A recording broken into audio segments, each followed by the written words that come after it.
자, 두 손을 가슴에 이렇게 얹으시고 우리 세 번 반복해서 고백합니다. 하나님 감사합니다. 하나님 감사합니다. 시작.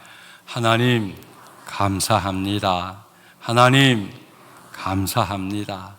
하나님 감사합니다. 자, 옆에 사람 손잡고 인사하시기 바랍니다. 옆에 있어 주신 것 감사합니다. 감사합니다. 좌우 다 둘러서 인사하시기 바랍니다. 감사합니다. 그래요. 둘러보면 감사할 것밖에 없어요. 월요일 날에 서울에 모임이 있어서 어느 한 교회를 가게 되어졌는데, 이제 KTX를 타고 서울역에 내려서 모임할 그 교회가 전철역에 좀 멀어서 서울역에서 그리 멀지 않은 곳이니까 택시를 타게 되어졌어요. 택시를 타려고 이게 승강장으로 갔더니 사람이 너무 많이 있어서 약속 시간이 늦을 것 같아서, 요즘 서울과 택시 잡는 게 쉽지가 않단 말이죠. 그래서 카카오 이런 거 해야 되는데 이 어플이 없는 거라, 그래서 어쩌다 싶어서 마침 이렇게 열어보니까 외국에서 이게 쓸 적에 우버 택시가 있더라고요. 그래서 혹시나 싶어서 눌러봤더니 돼요. 그래서 우버 택시로 이제 택시를 이제 붙잡게 되어졌어요. 그러니까 우버 택시니까 내가 갈 목적지가 이제 거기 기록이 되어진 거 아니겠어요? 신촌의 장로교회를 갑니다. 신촌 장로교회를 목적지로 선정을 한 거예요. 택시기사가 저를 태고 이리 멀지 않지, 한 10여 분밖에 안 걸리는데 이렇게 쳐다보더니 좀 나이가 지긋한 아저씨인데, 목사님이세요? 그러더라고요. 그래서 예, 목사입니다. 포항에 서 있는데 여기 모임 있어서 왔어요. 이런저런 얘기 조금 했어요. 짧으니까 얼마 시간이 안 남았는데 이분이 자기 얘기를 하는 거예요. 자기는 캐톨릭 신자입니다. 그러면서 하는 말이 전에 레지오 활동, 우리로 말하면 남선교회 열심히 이제 신앙생활을 했다 이야기예요. 그런데 요즘은 가지를 못합니다. 택시 일이 워낙 이러다 보니까 신앙생활을 못하네요. 그래서 이제 나의 한동안 안 가서 냉담 신자로, 이제 우리로 말하면 가나안 신자, 안나가 신자가 되어져 버린 거예요. 그런 자기 얘기를 하시더라고요. 목적지가 다 왔어요. 그래서 내리려고 그러는데 이분이 저한테 이런 얘기를 합니다. 제가 믿음이 없는 거죠? 이렇게 말씀하시더라고요. 제가 정색을 하고, 믿음이 없군요. 이건 아니죠. 레지오 활동 못할 수 있어요. 그런데 예배는 드려야죠. 돌아오는 주일날 미사 가세요. 그분은 자신이 믿음이 없지요라는 얘기 속에 먹고 사는 형편이 이렇고, 형편과 처지가 이러니까 조금 뭔가 이해도 받고 뭔가 좀 자신을 좀 납득해 주기를 바라는 그런 마음이었던 것 같아요. 정색을 하고 믿음이 없군요 라고 이야기를 했어요. 끝날 때, 내릴 때 하는 말이 죄송합니다, 믿음 생활 잘하겠습니다, 그렇게 이제 인사를 하시더라고요. 믿음이 없는 거예요. 네? 왜요? 믿음은 우선순위에 관한 문제예요. 우리가 하나님 믿는다는 것은 우리가 살아가면서 눈에 보이고 해야 되고 많은 선택이 있지만, 믿음은 믿음의 선택을 하겠다는 거예요. 우리 살아보면은 어쩔 수 없는 환경이라는 것이 있죠. 그래요, 맞아요. 아이고, 오늘 예배를 빠질 어쩔 수 없는 환경, 뭔가 이래야 되는데 이러지 못하는 어쩔 수 없는 것이 있을 수 있어요. 하지만 그 어쩔 수 없음을 핑계대서 내 일을 합리화하고 내 위치를 합리화하고 위로받고 거기에 안주하기만을 원하세요? 믿음이 없는 거예요. 믿음이 없는 거예요. 믿음은 어쩔 수 없음을 무시하지 않아요. 인정하고 존중해요. 하지만 거기 계속 있어서는 안 된다는 거예요. 여러분, 우리가 죄 가운데 있지요. 인간이 어쩔 수 없지요. 약함이 있지요. 맞아요. 하지만 거기 머물러서 위로만 받고 아무것도 행하지 아니하고 그것만 합리화하려고 한다면 그는 맴도는 거예요. 벗어나지 못하는 거예요. 끝까지 거기 있을 것이에요. 그러나 하나님 살아계시다. 이 어쩔 수 없음에서 어떻게 하면 좋겠습니까? 좀 달라지고 싶습니다. 잘하고 싶습니다. 어떻게 이거 넘어서지요? 믿음은 몸부림을 치게 하는 거예요. 하나님 바라보고 몸부림치면 어쩔 수 없음에서 새로운 환경이 찾아와요. 그게 믿음의 결과예요. 자, 이제 오늘 1년에 한 번 교회가 추수감사주의를 정한 날이에요. 날마다 감사해야죠. 근데 우리가 그러지를 못해요.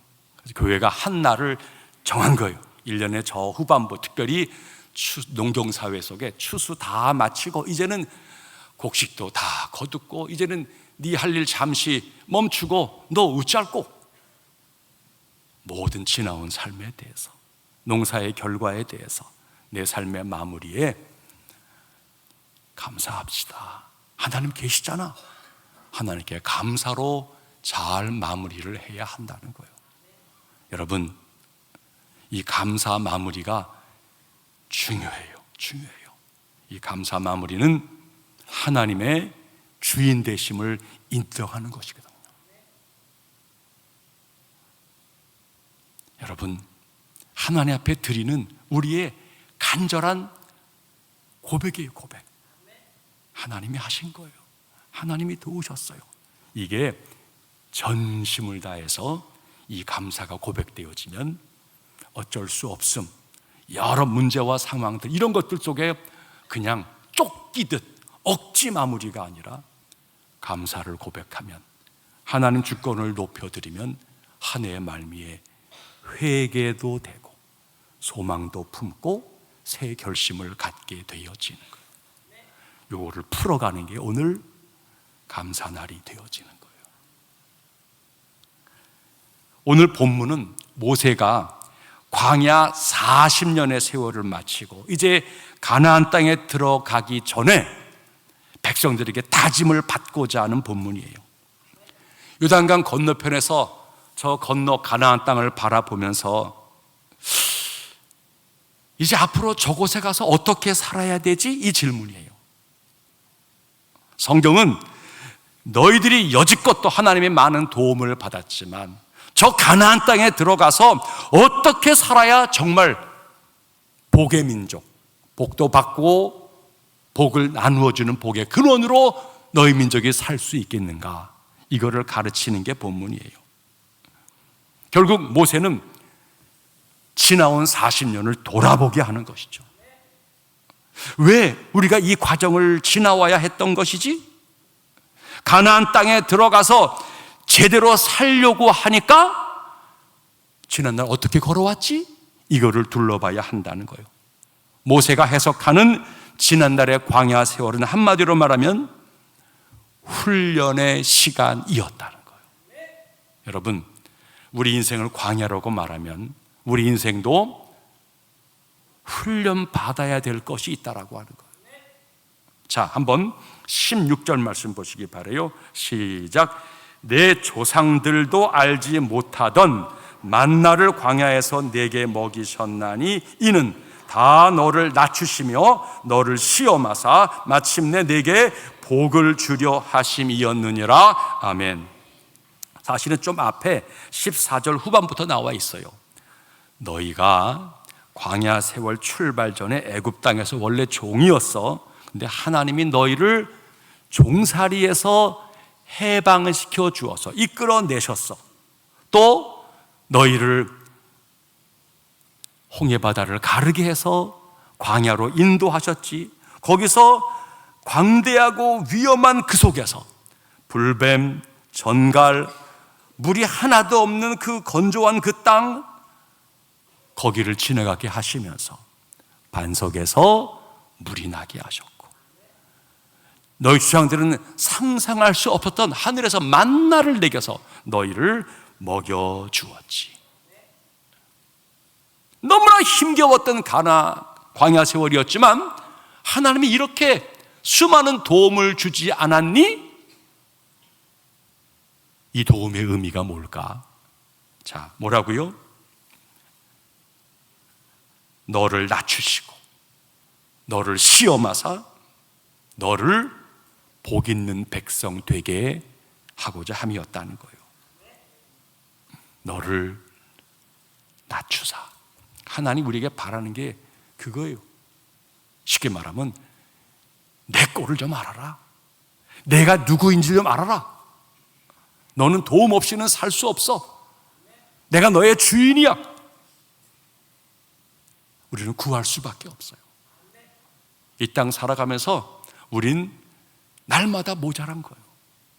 어려서는 지식이 모자라고, 청년의 세계는 정말 용기와 지혜가 부족해요. 노년이 되어서는 정말 여지껏 살아온 모든 삶이 더덥기도 하고 후회스럽기도 해요.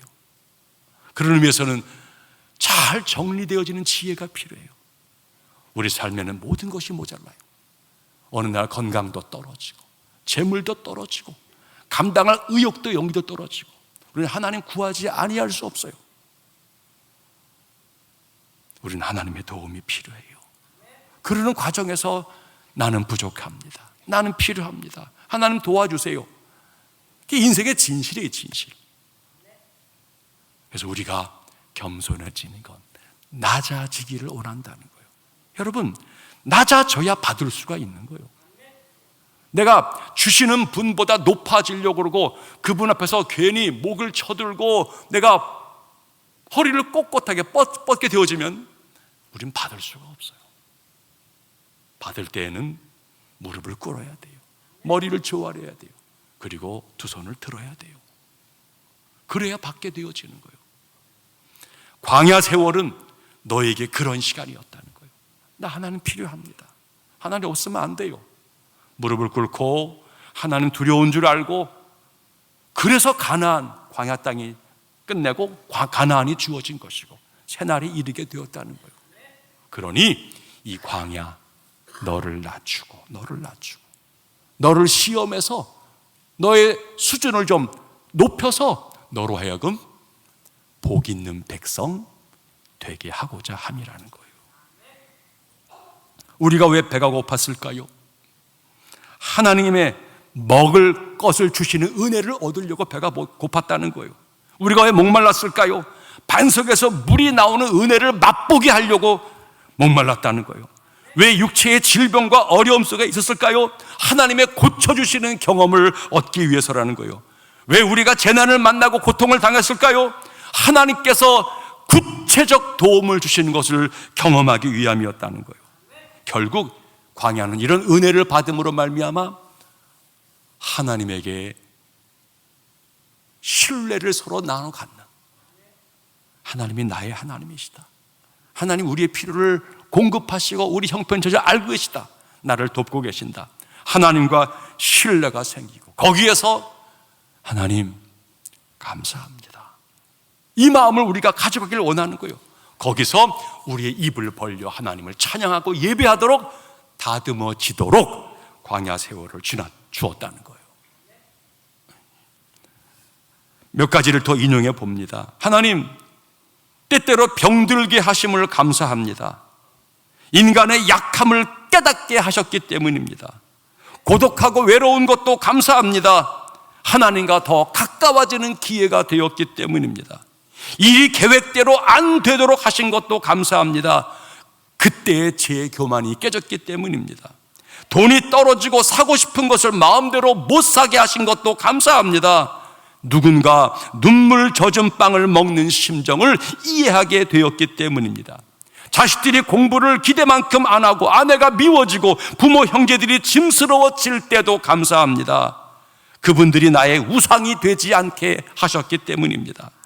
때로는 허물을 느끼고 때로는 몸이 늙고 아프게 하심도 감사합니다. 그때서야 영원을 사모하는 마음을 품게 하셨기 때문입니다. 불의와 부정이 득세하는 세상에 태어나게 하신 것도 감사합니다. 거기에서 하나님의 의의를 사모하기 때문입니다. 제게 잘못하고 저를 비방하는 사람들이 있게 하심도 감사합니다. 그럴수록 제가 더 겸손해지기를 애쓰기 때문입니다. 오늘 밤 잠 못 이루고 뒤척이게 하신 것도 감사합니다. 그래서 병들고 고통받는 이웃들을 위해서 기도할 만한 마음이 생기게 하시기 때문입니다. 하나님, 그럼에도 불구하고 제게 감사할 수 있는 마음을 주신 것 더욱 감사합니다. 믿음 생활은 치열한 전쟁이에요. 사람 세상이 아니라 내 안에 나를 유리하게 만들려고 그러고 나를 편안하게 안일하게 빠지려고 하는 내 자아가 있어요. 그 자아와 견주어서 내가 더 진실되고 성숙해지려고 치열한 내 안에 싸움이 벌어지는 게 믿음 생활이에요. 그런데요, 감사해 보세요. 평안이 깃들어요. 감사가 있는 곳에는 행복이 찾아옵니다. 행복하기 때문에 감사한 것이 아니에요. 감사할 적에 행복이 찾아오는 것이에요. 삶이 아무리 힘들고 어렵다 할지라도 하나님이 우리 앞날을 다스리고 계세요. 하나님 감사해요. 하나님은 선하세요. 그분의 자비와 긍휼이 우리가 구하는 바예요. 그러면 하나님 감사합니다, 이 말이 나와요. 17절 말씀 보시기 바랍니다. 시작. 그러나 내가 마음에 이르기를 내 능력과 내 손의 힘으로 내가 이 재물을 얻었다 말할 것이라. 이스라엘이 가나안 땅에 들어가면은 유목 생활이 끝나는 거예요. 유목 생활은 날마다 먹을 것을 구해야 돼요. 광야는 물이 없어요. 초지가 없어요. 그래서는 자신들의 먹을 걸 구할 수가 없어요. 가나안 땅에 들어가면은 정착하는 거예요. 땅이 있어요. 씨를 뿌리고 노력해서 열매를 거두는 거예요. 그거를 먹는 거예요. 그거를 저장해 두고 나랑 살아가게 되어지는 거예요. 그런데 사람들이 그것을 모으고 저장하고 내 앞날을 준비했다라고 하는 생각 속에 착각에 빠져든다는 거예요. 내가 모았다. 내가 내 미래를 준비한다. 내 인생은 내 것이다.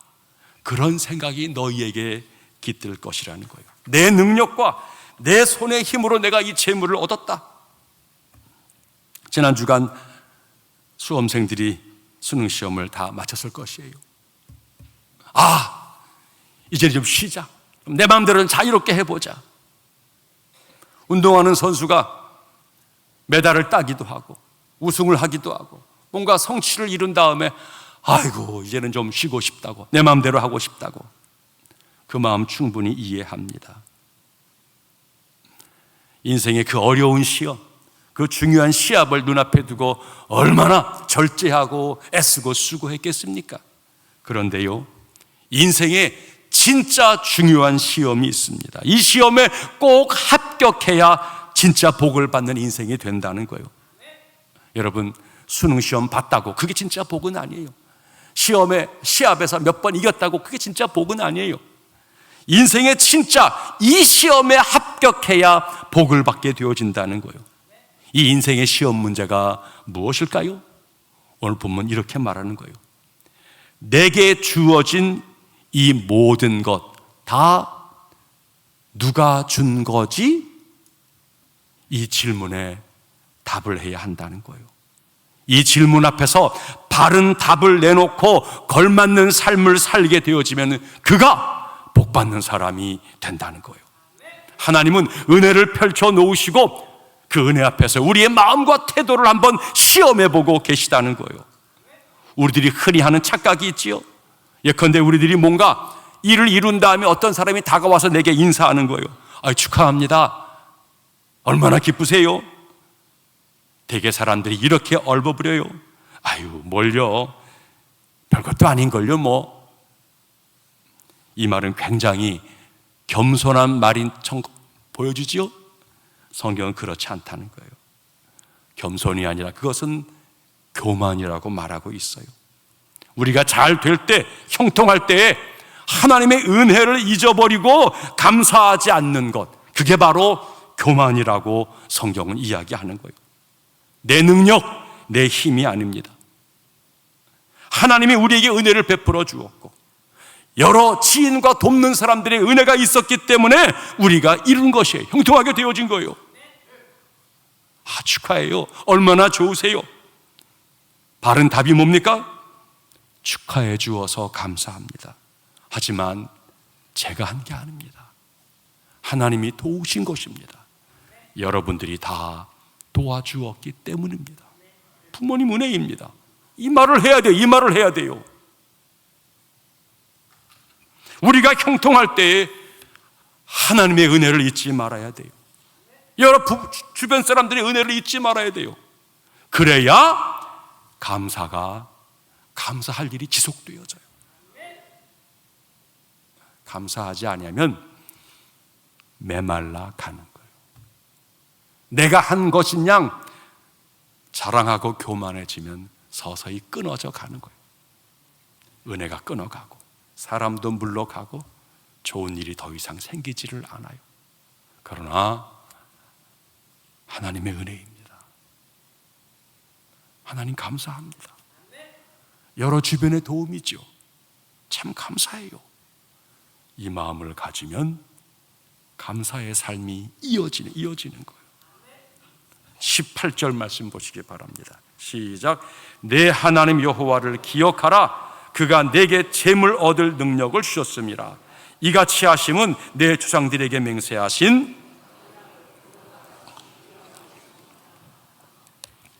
이 시험에 합격해서 복을 얻는 방법이 뭐라고요? 하나님을 기억해라. 하나님 기억해라. 하나님이 재물 얻을 능력을 준 거야. 하나님이 먼 조상에게 하신 그 약속을 오늘의 때에 너희 가운데 이루신 거야. 하나님 기억한다는 말에 오면 그분이 하신 일을 내가 기억하는 거예요. 구비구비 삶 속에 시험 보느라고 공부했겠죠. 소출을 걷기 위해서 농부가 씨를 뿌리고 고생 많이 했겠죠. 그런데 정말 구비구비 그 기쁨 속에 내가 공부했다, 내가 땀 흘렸다, 내가 애썼다. 자세히 보세요. 자세히 보세요. 절대 그것만 있지 않아요.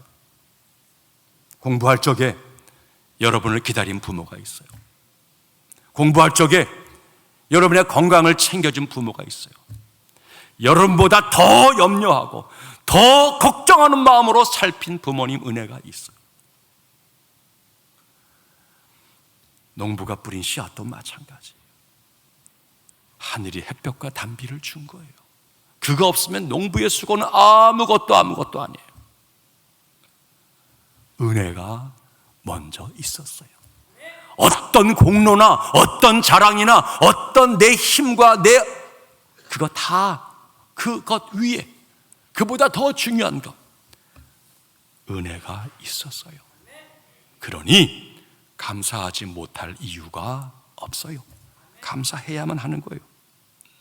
어떤 목사님이 길을 가는데 한 청년이 목사님께 다가왔어요. 목사님, 저는 목사님 심호하시는 교회에 출석하는 청년입니다. 아마 큰 교회인가 보죠. 저는 목사님 설교를 들으면서 늘 은혜 받고 있습니다. 근데 평소 성경을 읽다가 정말 궁금한 게 있습니다. 목사님 꼭 여쭤보고 싶습니다. 대답해 주시겠죠? 내가 아는 한 답변해 보지. 뭐가 궁금한가? 아니, 예수님은 전지전능하신 하나님 아들 아니십니까? 그런데 왜 예수님은 많은 사람들 가운데 하필이면 가룟 유다처럼 자신을 배반할 자를 자신의 제자로 삼으신 것입니까? 이거 몰랐습니까? 왜 그 배반할 자를 진짜 삼으신 것입니까? 목사님 이렇게 말씀하십니다.